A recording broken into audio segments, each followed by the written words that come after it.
adopt comprehensive measures across all sectors, particularly in civil, political, economic, social, and cultural domain, to ensure that there is a complete inclusion and active participation of women in national development. To fully and equally participation of women in decision-making and political activities, it is essential for attaining equality, sustainable development, peace, and democracy. Incorporating their idea and experience into decision-making process within the context in the DRC, it is essential.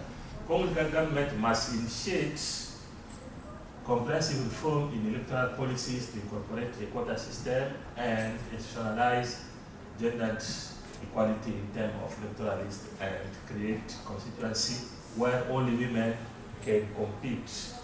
And beside this, I also suggest that the government can also create a specific fund to assist financial women for them to compete in politics, and even also for them to undertake specific vocation education for them to have also enough knowledge when it comes to politics. Okay, I'll pause here. Thank you.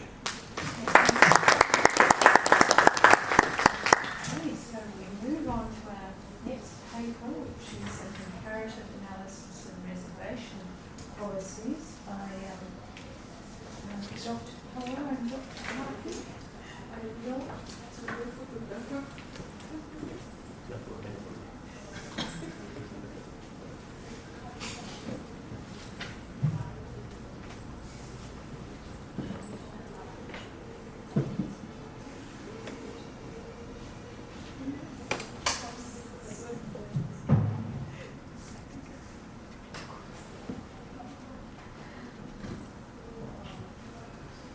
Good evening.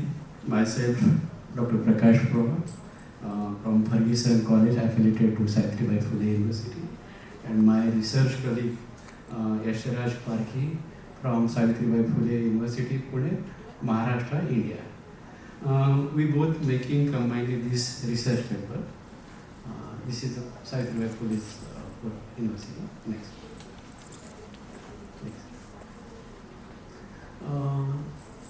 The significance of the research paper is that the key fact is almost 26% parliament seats worldwide in the women, and being a social justice and democratic aspect, we prefer this research paper. Next. Though we are comparatively study, but we more give the focus to Indian political process. In Indian political system, the Indian Constitution give the right to vote to women. This is the if you look at the various countries, you will find in England 1927, then Switzerland in 1971. But in India, when the Indian constitutions come to the existence, this process was the start. This is very important to our research.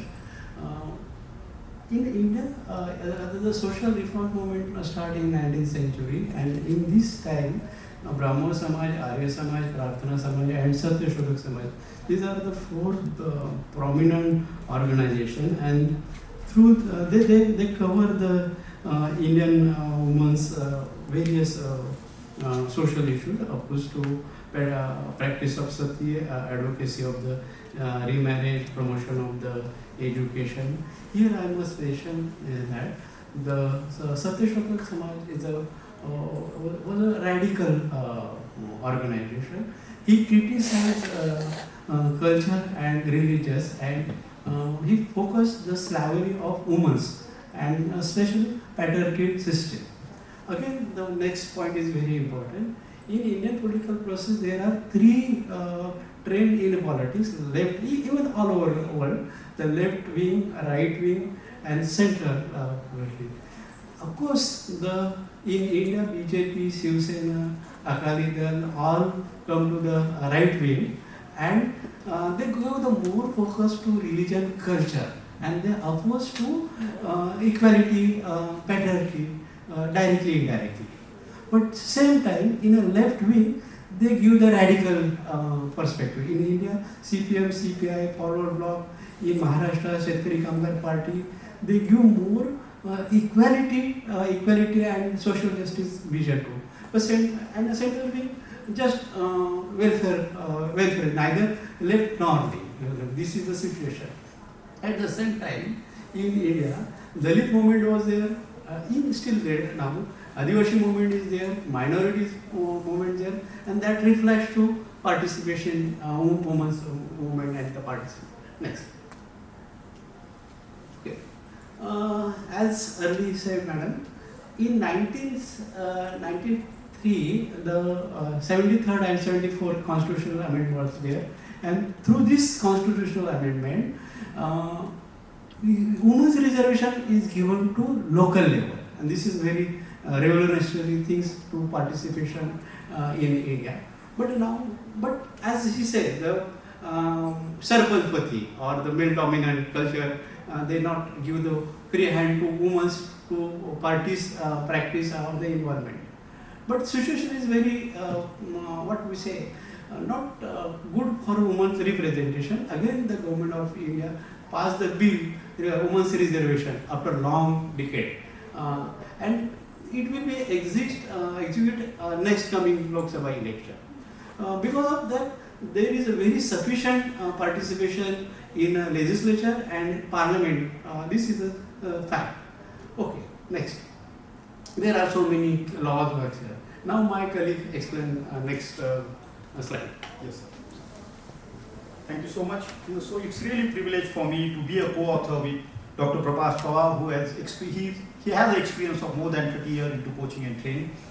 So thank you so much for offering me as a co-author. So I'm very happy that we have 80% women into this discussion right now, and just 20% men are there. In Sanskrit, in India, we always say, in Sanskrit there is a sloka is written, Ya Rattambuja Vasini Vilasini Chandasu Tejasvini Ya Ratta Ridhinambara Harisaki Yasini Manoladini Ya Ratnakramantana Pragantita Vishnu Swaya Gehi. This is the slogan, in which in India we say that woman has all the power. She has all the strengths. And definitely right now I am just coming to the point. So the research question over here, which we are addressing into this presentation, is how do reservation policies impact women's political participation in different contexts? And another question can be, what can we learn from global success and challenges? So here we are doing a comparative study, and India versus 10 countries. Brazil, Rwanda, Sweden, South Africa, France, Germany, Mexico, Canada, Australia and USA. So theoretical framework on which we are focusing into this research paper is feminist theory, intersectionality, political representation theory. Here, the research design and data collection, we have used mixed method approach, which combines qualitative and quantitative. In research design, politicians, activists, scholars, in-depth case studies of 10 countries which I have mentioned earlier, we have taken into consideration, and for quantitative purpose, we have taken a data from secondary, because we have got that secondary data from their official website. So we have taken secondary data from those government agencies, UN Women, World Bank, IPO, and percentage of the women in their parliament of that country. So we have taken for that consideration. So these are the case studies.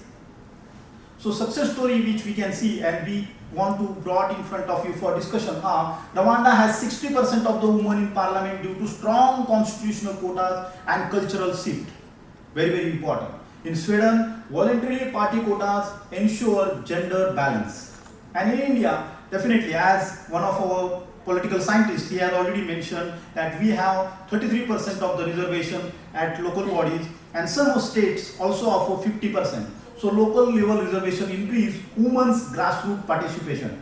Definitely, but higher level of politics still face patriarchal resistance and structural barriers.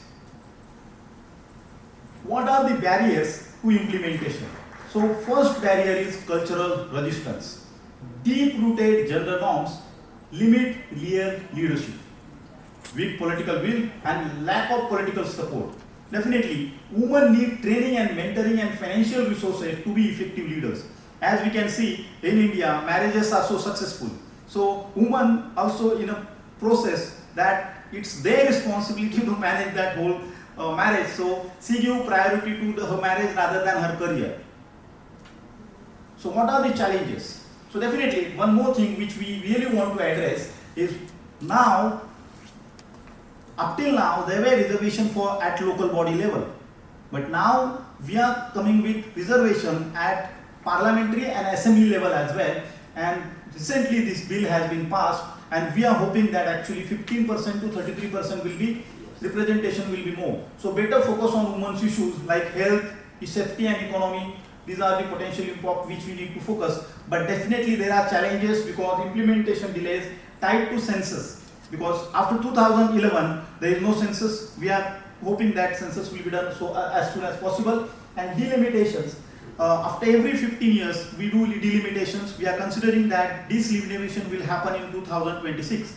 So we need to wait till 2029. So what are the intersectional gap? Lack of sub quotas like OBC, Muslim women. These are risk of elite capture. Definitely this issue going to be there in every country.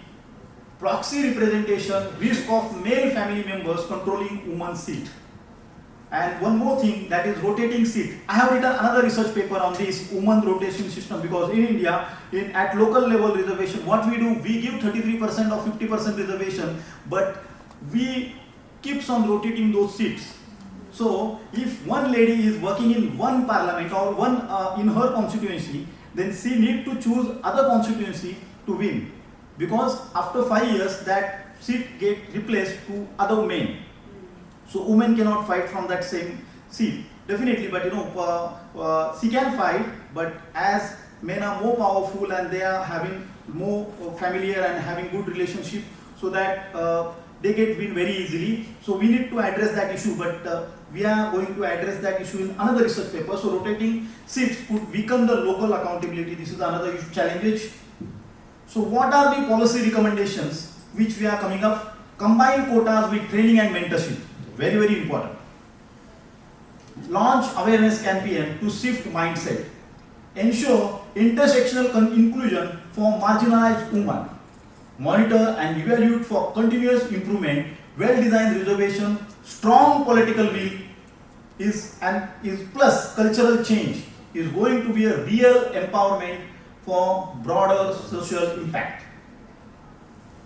So what are the summary of these findings? So reservation policy can significantly boost women's representation, as we have already given an example of Rwanda, and one more example that they have given voluntary representation. But definitely in India, local level gains are notable, but challenges remain at higher level due to cultural and structural barriers. Cultural norms, political resistance and lack of supportive infrastructure hinder full participation. Complementary measures like training, mentorship, awareness are vital for this success. So what are the implications for policy and practices? Adopt holistic approach, combine quotas with education, economic empowerment and cultural change. Strengthen political commitment, and political party must prioritize gender parity. Develop support system like leadership training, capacity building, mentorship can bridge this policy gap. So what can be the final thoughts and what can we take forward? Multifaceted approach is crucial to strengthen women's political participation. Progress exists, but cultural, structural and political barriers are still need to be addressed. Stakeholders must collaborate to build inclusive representative system that reflect society's diversity. Fostering women's leadership is not only about justice, but vital for sustainable and equitable development worldwide. Ultimately, actions, right? So what can be the call to action? Definitely, this is a research paper and we need to research more and more on this, and we say in India, change in ABCD of our life.